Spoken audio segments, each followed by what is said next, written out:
Boss, katabi ko po ang aming matatawag nating bayani ngayong oras na ito. Si Senator Bato. Maraming salamat. Please include us. O, lilift na daw. Nag-lift na ng lockdown ang NBI. Assalamualaikum warahmatullahi wabarakatuh. Magandang gabi po sa inyong lahat. Ako'y live. Hello! Hi! Gusto po, andito kami.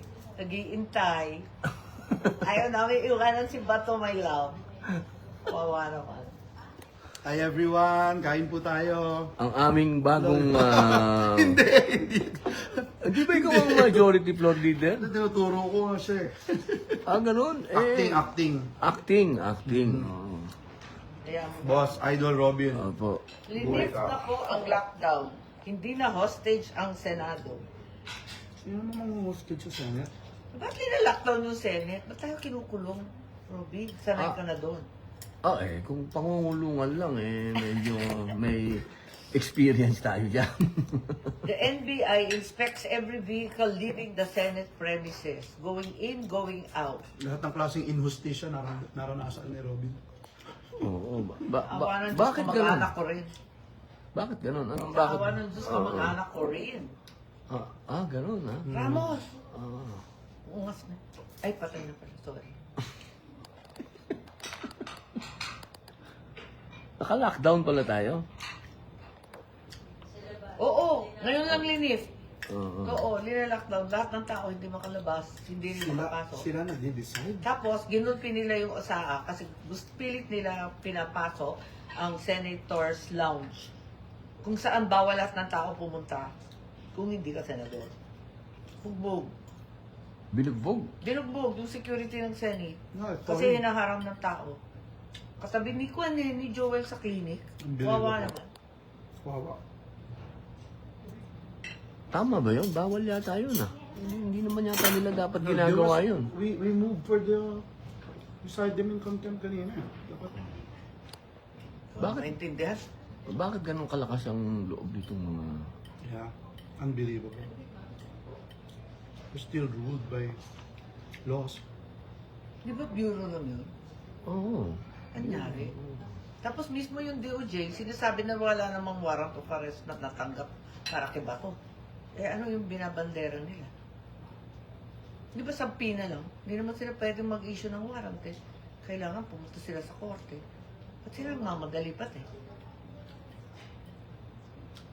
Mabigat yun Mabigat yun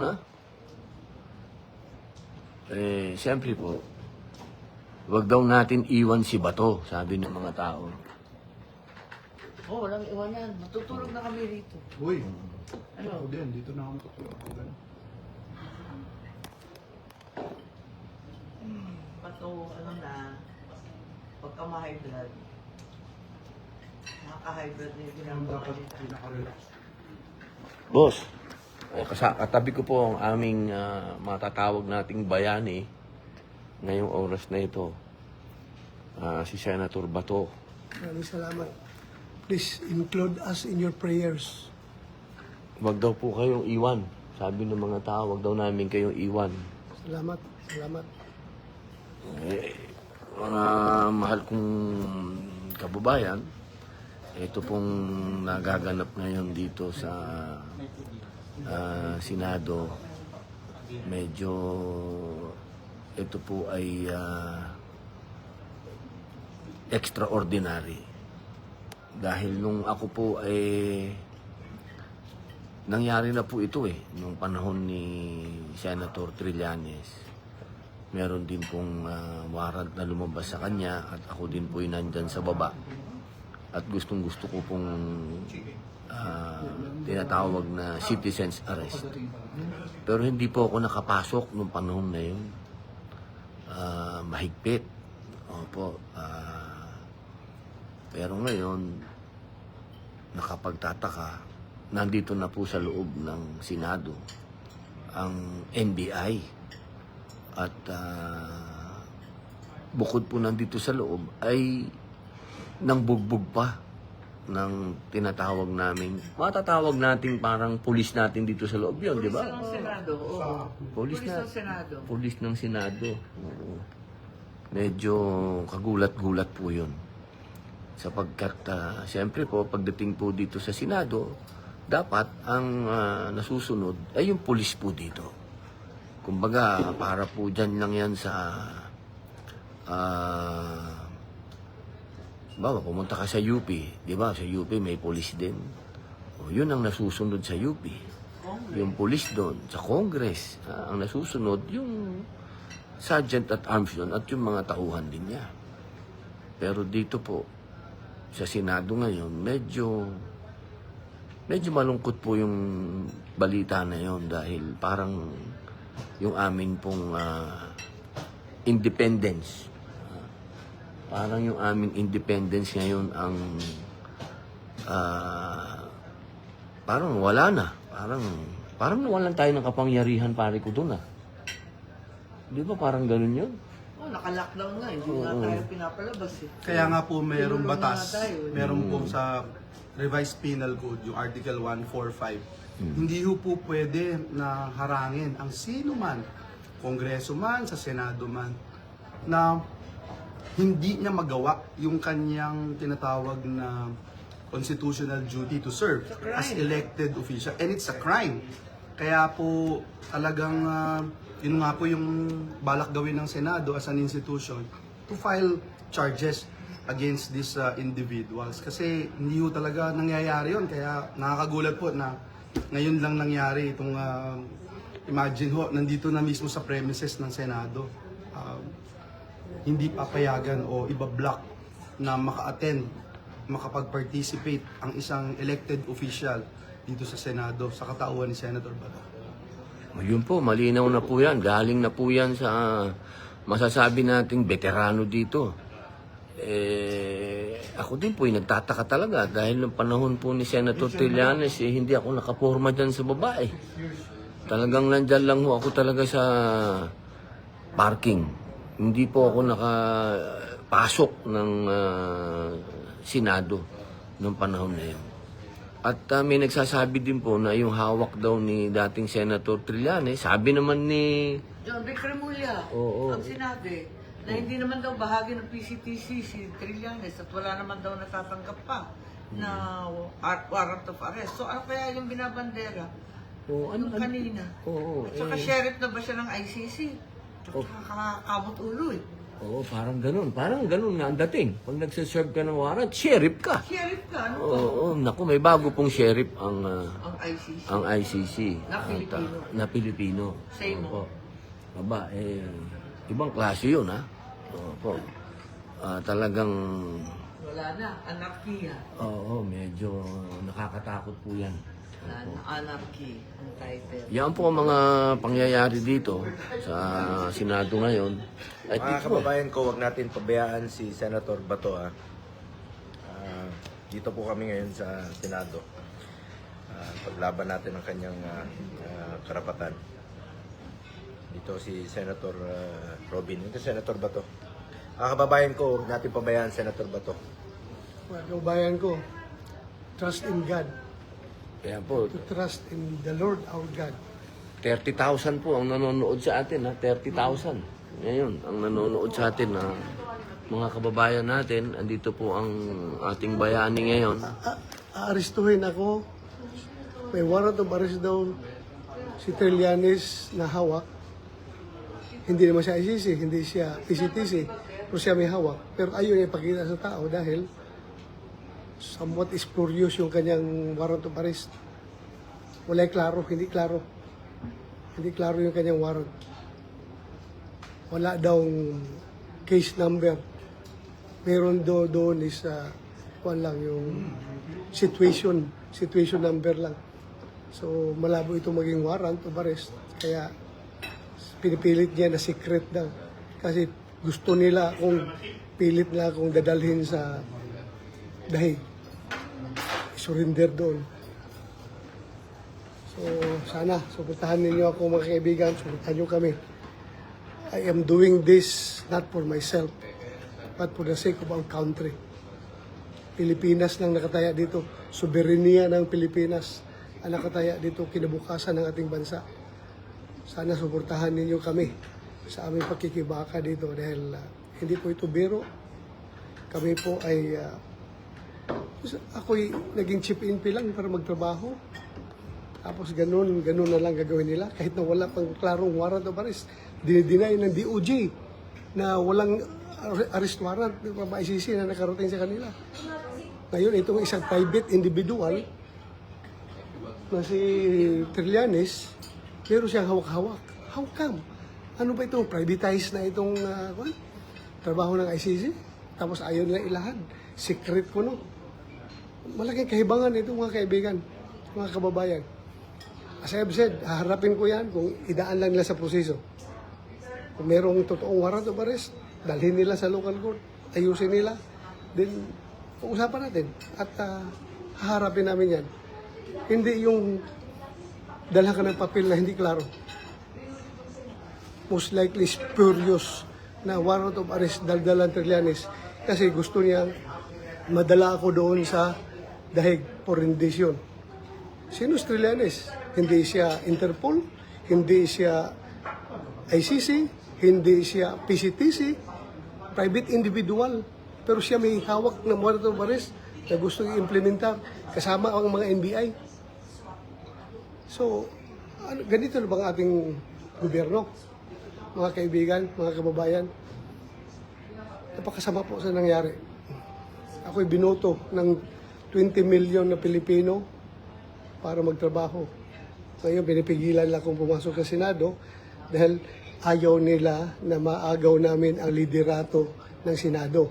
Pero hindi sila naging successful sa pagharang sa akin dahil nakapasok ako talaga.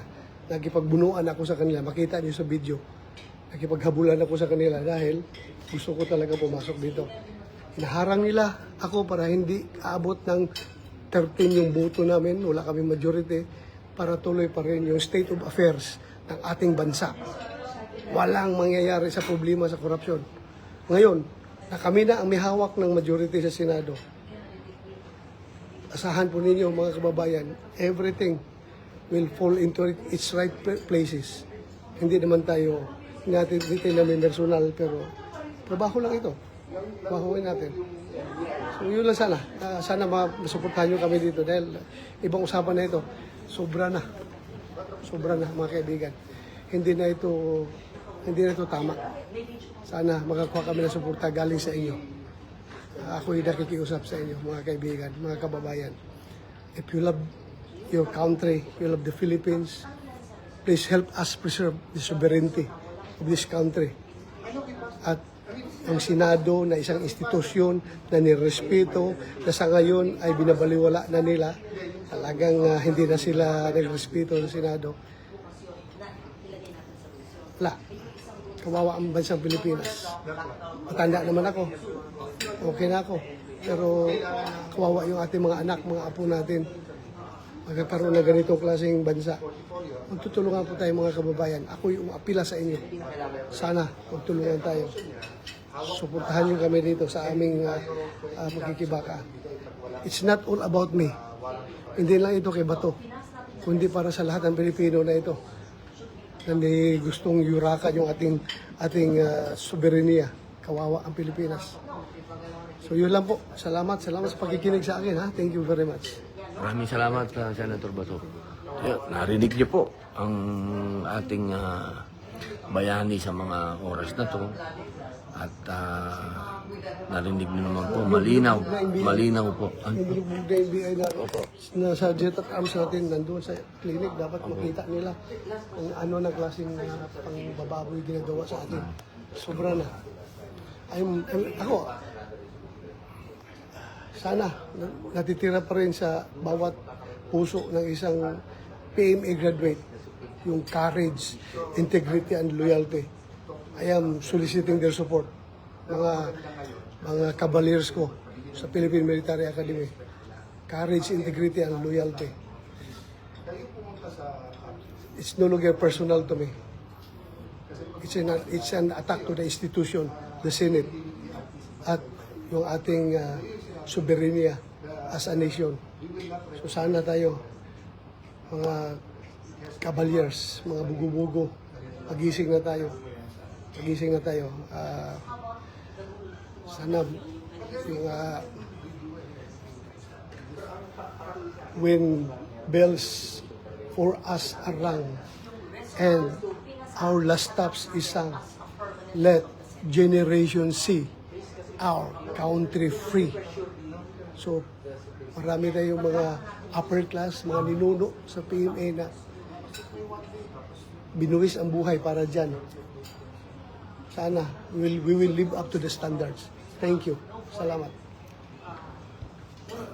Yan po ang maramdaming pahayag ng ating mahal na kasamang senador. Itinataya po niya lahat. At siyempre po, masakit din sa pakiramdam yung gano'n na Senado ito eh. Pare ko, Senado ito eh.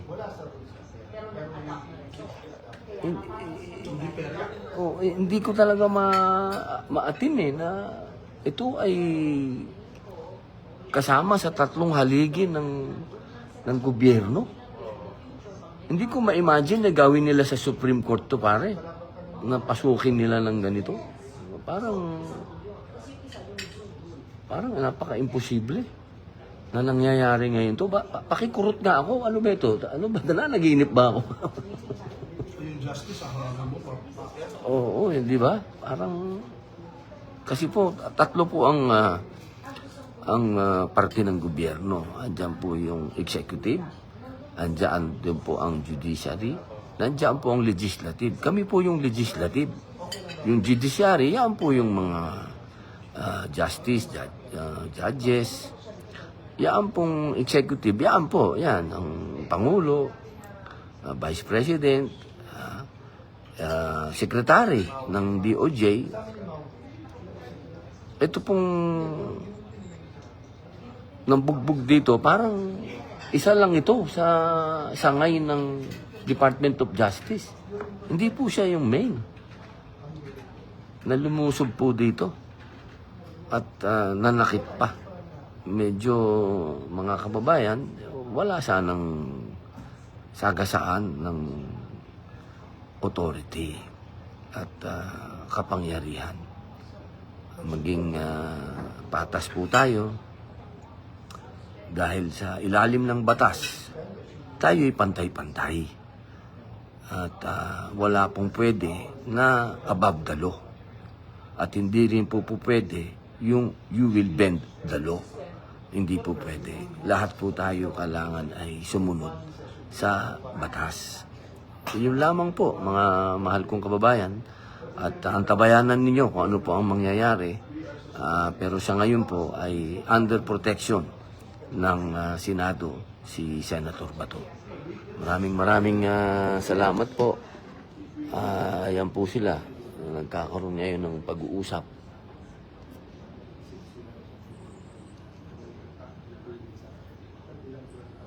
Ayan po.